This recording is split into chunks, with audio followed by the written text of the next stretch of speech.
ॐ कंठे यस्य विराजते हि गरलं गंगाजलं मस्तके वामांग गिरिराज राजतनया जाया भवानी स्थिता। हेलो फ्रेंड्स, जय माता दी। कैसे हैं आप सब? इस तो फागुन का महीना और तन हो गया फिर पलाशता, मन महुए का फूल, फिर फगवा की धूम, फिर रंगों की धूल और ढोल मजीरे बजेंगे चहुं ओर। उड़ेगा अबीर और गुलाल, रंग करेंगे दम भर उधम, बहकेगी सबकी चाल। देखो नटखट फागुन कर रहा है अंतर मन को तंग। चलो मन भर होली खेले, मन में रहे न मलाल। फागुन फगुआ लेकर आया है प्रेम और सौहार्द का त्योहार। तो दोस्तों, हमारे देश में दिवाली के बाद सबसे प्रमुख और प्रसिद्ध त्योहार है, 2 दिन तक मनाया जाता है। वसंत ऋतु में हर्ष उल्लास के साथ होली का ये वसंत उत्सव और काम महोत्सव मनाया जाता है। हमारे धर्म में जितने भी बड़े बड़े त्योहार हैं, सभी को सिद्धि पूर्ति और मनोकामना पूर्ति का पर्याय माना गया है। चाहे दिवाली की रात हो, जन्माष्टमी हो, महाशिवरात्रि हो या फिर होली हो, सभी को सिद्धि रात्रियां मानी गई है। और ऐसी मान्यता है कि इन रातों में योग योगिनियां जागृत रहती है, इसलिए इन रातों में विशेष साधनाएं की जाए, पूजा पाठ किया जाए, कोई भी उपाय किया जाए तो इसका शीघ्र फल प्राप्त होता है।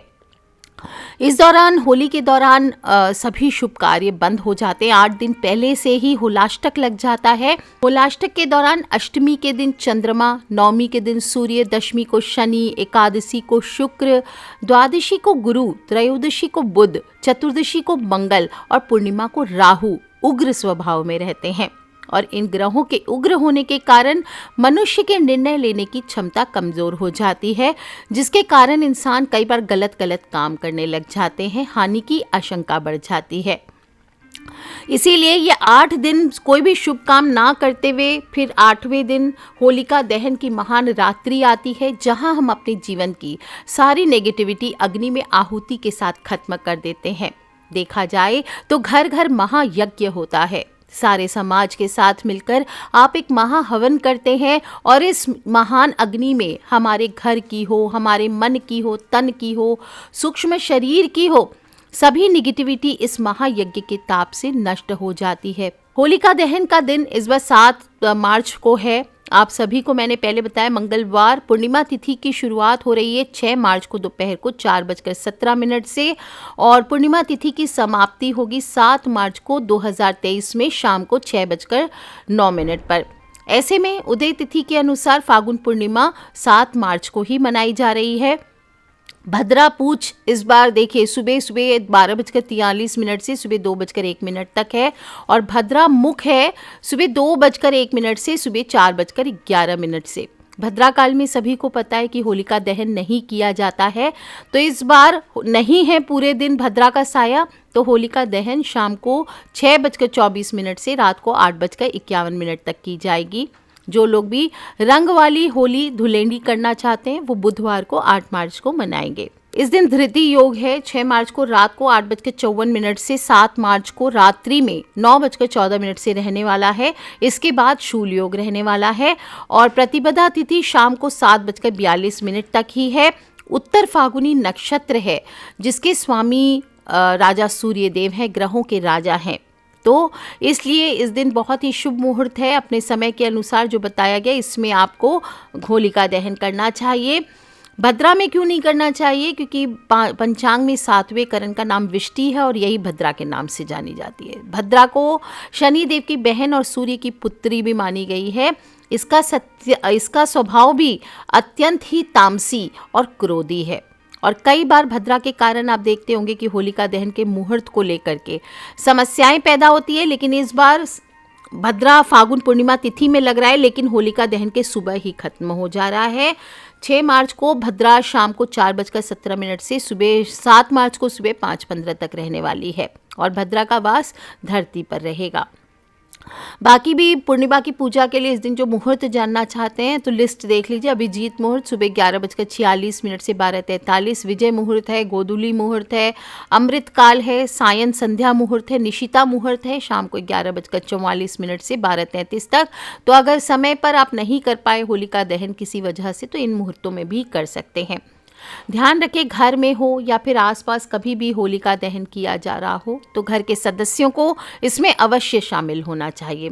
इस दिन सुबह सुबह ही रसोई बना ले, पूरियाँ, कचौड़ियाँ, पुए, दही बड़े, दाल की बर्फ़ी, गुजिया, पापड़, सांगरी, जो भी आपके घर पे बनता है वो आपको अपने नियम के हिसाब से अपने जो आपके कल्चर में है उसके हिसाब से बना लेना चाहिए।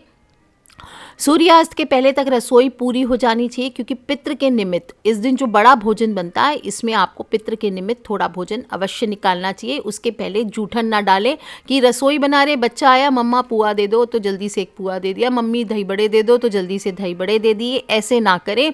पहले पूरी रसोई होने के बाद एक थाली भोग भगवान को लगाइए, फिर थोड़ा सा भोजन पितृ के नाम का निकालिए, चाहे एक पीस मिठाई ही निकालिए, किसी ब्राह्मण को, किसी गरीब को दीजिए। जो पितृ की थाली रहेगी वो ब्राह्मण को, गरीब को, गऊ को, किसी को भी खिला सकते हैं। ये करने के बाद थोड़ी सी मिठाई लेकर के ठंडी होली अवश्य पूजनी चाहिए। अगर आपके घर पे स्त्रियां ठंडी होली की पूजा करती है तो जहाँ पर होली मंगलने वाली है, यानी रात में जहाँ पर आपके घर के जेंट्स जाएंगे पूजा करने के लिए, वहीं पे सांझ होने के पहले स्त्रियां जाकर ठंडी होली की पूजा करके आ जाती है। और छोटे बच्चे हों आपके घर पे तो उन्हें भी ठंडी होली की पूजा करने अवश्य ले जाना चाहिए, इससे बच्चों की रक्षा होती है।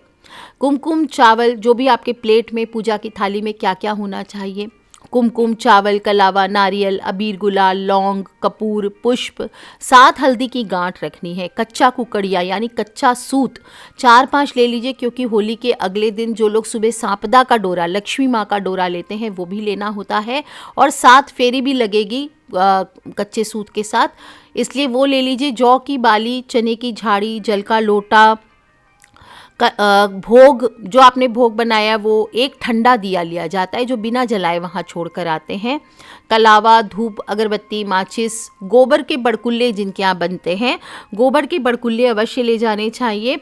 और चुनरी होलिका को चढ़ाने की अगर इच्छा हो तो वो चढ़ाइए, नहीं तो कलावे से ही चुनरी का भाव कर देना है। ठंडी होली के पास जाकर पहले जहाँ डंडा रोपा गया है वहीं पर जाकर सबसे पहले उस डंडे की सबसे पहले पूजा करनी है।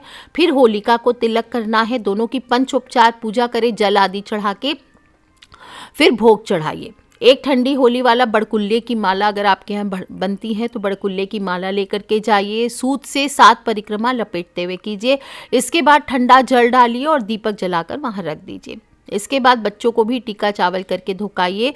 इसके बाद बिना मुड़े घर आ जाइए, गीत गाएं, और रात को सभी पुरुष वापस उसी स्थल पर शुभ मुहूर्त में जाएं जो मुहूर्त बताया गया है। और स्त्रियों ने ठंडी होली की जो पूजा की थी, अगर आपके यहाँ नहीं जाते तो ना जाएं, वरना पुरुषों के साथ आप भी जाएं। और पुरुष एक पकड़ ले, एक बड़कुल्ले की माला हाथ में ले ले, सभी पुरुष की एक एक बड़कुल्ले की माला बनती है, सारी माला एक साथ नहीं ले जानी है। आपको घर में ही पहले बड़कुल्ले को चिरचा जाता है, सभी कुमकुम चावल आदि से उसकी पूजा करनी चाहिए, इसके बाद लेके जानी चाहिए बड़कुल्ले की माला। तो घर में जो बड़कुल्ले की माला पीछे छोड़ के जाएंगे वो एक शीतला माई की, एक पितर की, एक छत की, एक हनुमान जी की, ये माला घर पे रह जाएगी, बाकी सारी लेकर के जाइए।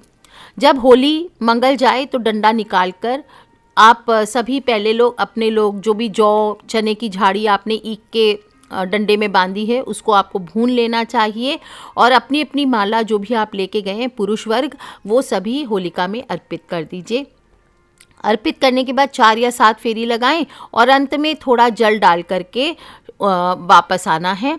जो लोग भी वहाँ से बाल्टी लेकर के जा सकते हैं, थोड़ी सी छान लेकर के आना चाहते हैं, यानी थोड़ी सी अग्नि घर लेकर के आना चाहते हैं, किसी किसी के घर में पापड़ सेकने का विधान होता है तो उसको लेकर के आप बाल्टी साथ में ले जा सकते हैं। सावधानी पूर्वक वहाँ से घर में सभी चीज़ लेके आएँ। घर में बच्चों के साथ, फैमिली के साथ आप पापड़ बैठ करके भून के खा सकते हैं। स्त्रियाँ तब तक होली के गीत गाती है, कथा सुनती है, और जो ठंडी होली की थाली में हल्दी की गांठ थी, कच्चा कुकड़िया यानी कच्चा सूत था, जौ की बाली थी, वो सभी स्त्रियों को चाहिए कि होलिका को दूर से उसकी झल कहते दिखाना, यानी उसकी झलक दिखानी है। इसके बाद अर्घ्य दे दे स्त्रियां, और पुरुष जब घर लौटे तो सभी छोटे बड़े लोगों के आपस में एक दूसरे का चरण स्पर्श करें, बड़ों का चरण स्पर्श करें और छोटों को प्यार दें, साथ में ही बैठकर भोजन करें। और अगर होली मंगलने का समय बहुत देर रात को होता है तो सभी लोग समय से पहले ही भोजन कर सकते हैं, लेकिन वही बात, जो भी भोग आपने बनाया था वो पहले ही भगवान के पितर के नाम की आपको निकालनी चाहिए, इसके बाद ही जूठ घालनी चाहिए। होलिका दहन के विषय में कहा जाता है कि प्राचीन काल में हिरण्यकश्यप नाम का राक्षस ने अपने तप से ब्रह्मा जी को प्रसन्न कर एक वरदान प्राप्त किया था कि उसे संसार का कोई भी प्राणी हो, देवी देवता हो, जीव जंतु हो, नहीं मार सकता, यहाँ तक कि कोई शस्त्र भी उसका वध नहीं कर सकता। और इस वरदान को प्राप्त करने के बाद हिरण्यकश्यप घमंड में इतना चूर हो गया कि वह ईश्वर होने का दावा करने लगा। उसके घर में पुत्र पैदा हुआ जिसका नाम प्रहलाद था, और प्रहलाद भगवान विष्णु का परम भक्त था, उस पर श्री हरि भगवान विष्णु की कृपा दृष्टि थी। जब हिरण्यकश्यप को इस बात का पता चला तो उसने प्रहलाद को चेतावनी दी कि वो उसके अलावा किसी की भी पूजा ना करे। प्रहलाद के ना मानने पर हिरण्यकश्यप प्रहलाद को जान से मारने की कोशिश करने लगा। 8 दिन तक उसको बंदी बना के रखा और 8वें दिन अपनी बहन होलिका को आदेश दिया कि प्रहलाद को आग में लेकर बैठ जाए। होलिका को आग में ना जलने का वरदान प्राप्त पहनकर आग में बैठने से आग उसको जला ही नहीं सकती थी। तब होलिका ने क्या किया, प्रहलाद को मारने के लिए वो वस्त्र पहनकर प्रहलाद को गोद में लेकर बैठ गई। भक्त प्रहलाद की विष्णु भक्ति के फलस्वरूप इतनी तेज आंधी चली कि जो होलिका का कपड़ा था वो भक्त प्रहलाद को आकर के ढक गया, और होलिका तो जल गई लेकिन भक्त प्रहलाद को कुछ नहीं हुआ। बोलिए श्री हरि विष्णु भगवान की जय। और इसकी प्रथा के चलते ही हर साल होलिका दहन मनाया जाता है और अगले दिन रंगों की होली खेली जाती है। तो दोस्तों, बुराई को जलाकर खुशियों के रंग में रंगने का त्योहार है, चलिए मिलकर मनाते हैं। और 10 चीजें जो आपको होलिका दहन में डालना है। होलिका दहन पर सबसे पहले आपको और आपके सभी परिवारों को उस दिन हल्दी का उपटन करना चाहिए, सरसों का तेल मिलाकर पूरे बदन पर करना चाहिए। और अगर आपको लगता है आपके घर के ऊपर किसी ने नज़र बाधा डाल दी, किसी तरह की गलत नेगेटिव एनर्जी आपके घर पर डाल दी गई है, तो आप सभी को, सभी फैमिली मेम्बर्स को, या विशेष रूप से किसी एक पर्सन पर लगता है तो उसको ये काम अवश्य करना है। क्या करना है, सरसों के दानों को पीस लीजिए, उसमें हल्दी, दही, शहद मिलाकर उपटन बनाइए, शरीर पर मलिए, और जब सूख जाए तो शरीर से जो मैल निकलेगा उसको एक कागज में शरीर से छुड़ाकर जमा कर लीजिए। फिर आप 5 या 11 गाय के उपले, 1 मुट्ठी सरसों के दाने, 1 नारियल का सूखा गोला ले लीजिए। नारियल का सूखा गोला बीच में से काट लीजिए और उसमें जौ, तिल, सरसों के जो दाने हैं, शक्कर, चावल और घी भर लीजिए। इसके बाद जब वहाँ जाएंगे तो उसी के अंदर आप साथ में जो उपटन से निकाले गए आपकी गंदगी है उसको भी आपको ले लेना है और होलिका की 7 परिक्रमा करनी है। इसके बाद सभी चीज़ों को अग्नि में डाल देना है। माना जाता है इससे तो एक तो निरोगी काया होती है और दूसरा किसी ने कुछ किया धरा है तो वो भी दूर हो जाता है। कारण ये थे कि उपटन में गुरु, शनि, शुक्र, चंद्र से संबंधित वस्तुएं हमने डलाई है जिससे कि विकार दूर होते हैं, नवग्रह की समस्याएं दूर होती है। अब अगर आप लंबे समय से आर्थिक संकट से जूझ रहे हैं, कोई उपाय काम नहीं कर रहा है, तो आपको क्या करना है, जहाँ पर होलिका दहन होना है वहीं पे स्थान पे जाके पहले ही एक गड्ढा खोद दीजिए। थोड़ा सा एक चांदी, पीतल और लोहे का टुकड़ा, किसी भी सोनार से ला सकते हैं, उसको लेकर के मिला के वहाँ चुपचाप दबा दीजिए। और जब होलिका दहन हो जाए, होलिका दहन हो जाने के बाद इन टुकड़ों को निकाल लेना और फिर मध्यमा उंगली का छल्ला बनवा करके, जो पुरुष है वो दाहिने हाथ में और जो स्त्रियां हैं वो बाएं हाथ में एक कट के साथ इस छल्ले को बनवाना है, पूरा गोल छल्ला नहीं बनवाना है, और इसे धारण कर लेना है। तीसरा है व्यापार वृद्धि और नज़र उतारने के लिए। विशेष रूप से अगर आपकी दुकान है, कोई ऑफिस है, कोई कार्यालय है जहाँ पर प्रॉब्लम्स बहुत ज़्यादा आती है, हर चीज़ में बाधा उत्पन्न होती है, कोई आपको रिस्पेक्ट नहीं करता, आप अच्छा करते हो लोग आपके साथ बुरा करते हैं, तो आपको इस दिन क्या करना है, एक सफ़ेद कपड़ा ले लेना है, थोड़ी सी सरसों, थोड़ी सी गेहूँ, थोड़ी साबुत काली मिर्च और 7 नींबू ले लेनी है। अब क्या करना है, सफ़ेद कपड़ा बिछा लीजिए, उस पर गेहूं और सरसों की 7-7 ढेरियां बना लीजिए, एक एक काली मिर्च और एक एक नींबू के 2 टुकड़े करके हर ढेरी पर रख दीजिए। बाद 7 माला वहीं बैठ करके ओम कपालिनी स्वाहा, ओम कपालिनी स्वाहा, ओम कपालिनी स्वाहा, इस मंत्र की आपको 108 मंत्र की एक माला काले हकीक की माला से जप करना है।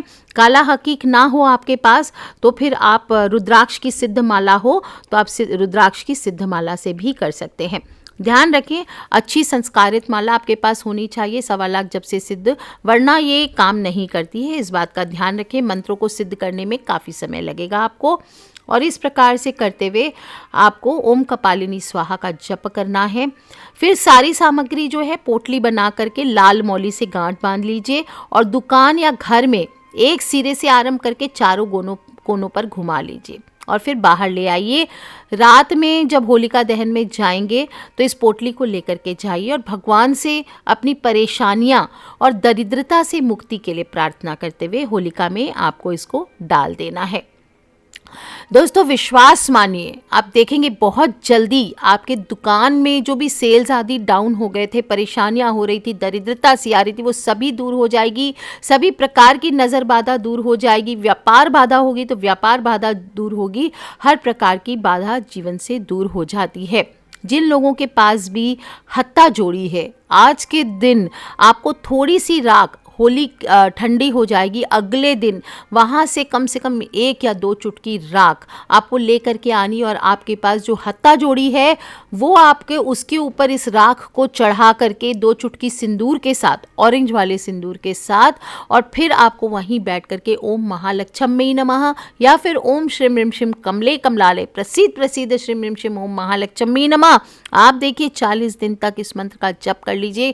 कैसे चमत्कारिक ढंग से आपके घर में पैसे की वर्षा होती है। कहता है मनुष्य धनवान होता है, हर प्रकार की नकारात्मक ऊर्जा घर से दूर होती है। और साथ ही साथ अगर कोई कोर्ट कचहरी का केस लग गया हो, कोई परेशानी में पड़े हो, बाधा आ रही हो, तो वो सभी दूर हो जाती है। दोस्तों बहुत सारी उपाय होते हैं, आगे बताते जाऊंगी। नॉर्मल एक उपाय लास्ट बता देती हूँ। अगर किसी पर बुरी नज़र हो, ज़्यादा ना कर सके तो एक नारियल ले लीजिए, 7 बार घुमाकर होलिका दहन में डाल दीजिए। और गोमती चक्र विशेष रूप से उपाय होता है। आपको जब होलिका दहन के बाद आप घर लौट के आएंगे तो एक चौकी पे आप लाल कपड़ा बिछा के लक्ष्मी माँ को स्थापित कर ले, या आप अपने पूजा घर पे ये काम कर सकते हैं। एक कटोरी में आपको पीला गुलाल लेना है और उसमें 11 गोमती चक्र रखने हैं। ध्यान रखें, पूर्ण फलों की प्राप्ति के लिए आपको 11 गोमती चक्र, 1.25 लाख जप सिद्धि या 88,000 कम से कम मंत्र सिद्ध करके आपको इसको घर पे स्थापित करना चाहिए। इससे आपके धन में वृद्धि होती है। और क्या करना है, वहीं बैठ करके आपको ओम नमो धनदाय स्वाहा, ओम नमो धनदाय स्वाहा इस मंत्र की एक माला और ओम श्रीम रिम श्रीम कमल वासिन्यै नमः, क्या बोलना है, ओम श्रीम रिम श्रीम कमल वासिन्यै नमः। कमलगट्टे की माला हो तो कमलगट्टे की सिद्ध माला से, या फिर 1.25 लाख जप सिद्ध आप स्फटिक की माला से इस मंत्र का जप कर सकते हैं। और इस मंत्र का जप करने के बाद आप प्रणाम करके वहीं पे लक्ष्मी माता को उठ जाएं। अपने लक्ष्मी माँ को बोले कि हे माता रानी, जो भी मेरी दरिद्रता आ रही है, जो भी मेरी परेशानियाँ आ रही है पैसों की, धन की, वो सभी मेरे जीवन से दूर हो जाएं। और माता लक्ष्मी के चरणों से फिर पीला गुलाल और 9 गोमती चक्र उठा करके एक लाल कपड़े में बांध करके घर के शुद्ध स्थान पे या तिजोरी में आपको रख देना है। एक गोमती चक्र उसमें से लेकर अपने घर के ईशान कोण में दबाना है। किसी कच्ची मिट्टी में आप दबा सकते, तुलसी के पौधे में दबा दीजिए, शमी के पौधे में दबा दीजिए, किसी भी गमले में दबा सकते हैं, बस कांटेदार पौधे में ना दबाएं, इस बात का ध्यान रखें। और एक गोमती चक्र आप अपने परिवार के सभी सदस्यों के ऊपर से वार कर घर में घुमा करके आप होलिका दहन वाले स्थान पर जा करके, होलिका दहन के स्थान पर जा करके आप उसमें डाल दीजिए ओम रिम नमः। इस मंत्र को जपते हुए क्या बोलना है, ओम रिम नमः, ओम रिम नमः। अगर कष्ट बहुत ज़्यादा है तो हर चक्कर में आप एक गोमती चक्र होली की अग्नि में डालते जाइए। घर किसी ने किया धराव सभी को जलाकर राख करते हैं। तो चलिए, खिलखिलाते रहे, मुस्कुराते रहे, छोटे से उपाय बताए हैं, एक इन्फॉर्मेशन है कब है होली, और साथ ही साथ होलिका में आपको क्या क्या दहन करना है, होली की थाली में क्या क्या रखना है, पूजा में क्या क्या डालना है, इसमें जो महायज्ञ करने जा रहे हैं यानी कि जो अग्नि दहन करने जा रहे हैं, होलिका दहन करने जा रहे हैं, उसमें आपको किस किस चीज़ों की आहुति देनी है, वो सभी मैंने बताए हैं। आगे और कनेक्टेड रहिए, होली के पहले तक और भी ढेर सारे उपाय बताऊंगी। तो खिलखिलाते रहे, मुस्कुराते रहे, अपने फ्रेंड्स, फैमिली, मम्मी पापा, भाई बहन, बच्चे सभी लोगों से इसे शेयर अवश्य करते रहे, क्योंकि हमें नहीं पता कौन सा उपाय कब किसकी लाइफ बदल दे। So love you all friends, take care, जय माता दी, बम बम भोलेनाथ की।